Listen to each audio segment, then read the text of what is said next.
সঙ্গত কারণে আমি বুদ্ধির পক্ষে। আমাদের স্মরণ করিয়ে দেয় যে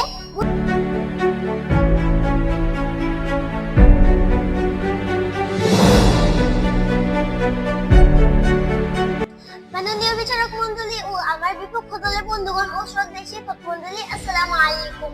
আজকের বিতর্কের বিষয়বস্তু হলো শক্তির চেয়ে বুদ্ধির বেশি, সঙ্গত কারণে আমি বুদ্ধির পক্ষে। শক্তির চেয়ে বুদ্ধির বেশি আমাদের স্মরণ করিয়ে দেয় যে বুদ্ধিমত্তা ও কৌশল প্রয়োগের মাধ্যমে শক্তির চেয়ে বড় পথ অতিক্রম করা যায় মেলা দিয়ে। বুদ্ধি ও কৌশল ব্যবহার করে জটিল সমস্যা সমাধান করা সম্ভব, যা কেবল শারীরিক শক্তি দিয়ে কখনোই সম্ভব নয়। কৌশলটা শক্তির উপর নির্ভরশীল, কিন্তু মানুষ বুদ্ধির সাহায্যে তাদের উপর আনতে সক্ষম হয়েছে। যদি শক্তির প্রধান হতো তাহলে পৃথিবী পশুরাই শাসন করতো, মানুষ নয়। নতুন ধারণা উদ্ভাবন তৈরি করতে বুদ্ধি অপরিহার্য, যা কেবল শক্তি বা জোর দিয়ে কখনোই সম্ভব নয়। ইতিহাসে অনেক বুদ্ধিমান নেতা আছেন যারা বুদ্ধি ও কৌশল ব্যবহার করে অনেক শত্রুকে পরাজিত করেছেন। ৭১ সালে মুক্তিযুদ্ধের সময় এদেশের মুক্তিযুদ্ধে বুদ্ধি ও কৌশলের কাছে হার মেনে নিয়েছে। অত্যাধুনিক সমরাস্ত্রে সজ্জিত পাকিস্তানি বাহিনী ৭১ এর পর ধরে আজ ৫ই আগস্ট সফল হয়েছে নিরস্ত্র ছাত্র জনতার হাতে। বন্ধুগণ, যদি শক্তি দিয়ে জোর করে সব দখল করা যেত তাহলে পৃথিবীর সকল ইতিহাস আস্ত করে পড়ে থাকতো। বিবেক আজ মাথা ঢুকে যাচ্ছে শক্তির অপব্যবহারের জন্য। বুদ্ধি দিয়ে মানুষ মহাকাশের অনেক অজানা তথ্য জানতে পারছে।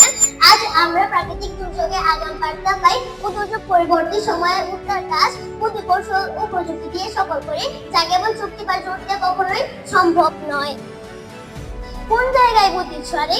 সকালে ঘুম থেকে ওঠার পর ও রাতে ঘুমাতে যাওয়ার আগ পর্যন্ত আমাদের দৈনন্দিন জীবনের সকল কর্মকাণ্ডে রয়েছে প্রযুক্তির ছোঁয়া, আর এই প্রযুক্তি এসেছে বুদ্ধি থেকে।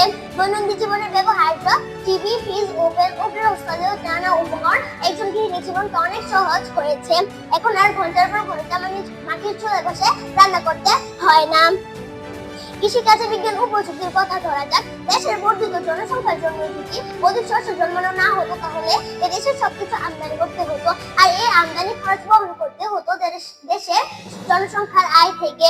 আগে গরু দিয়ে মানুষ হাল চাষ করা হতো, যার সাথে জড়িয়ে আছে মানুষ ও পশু।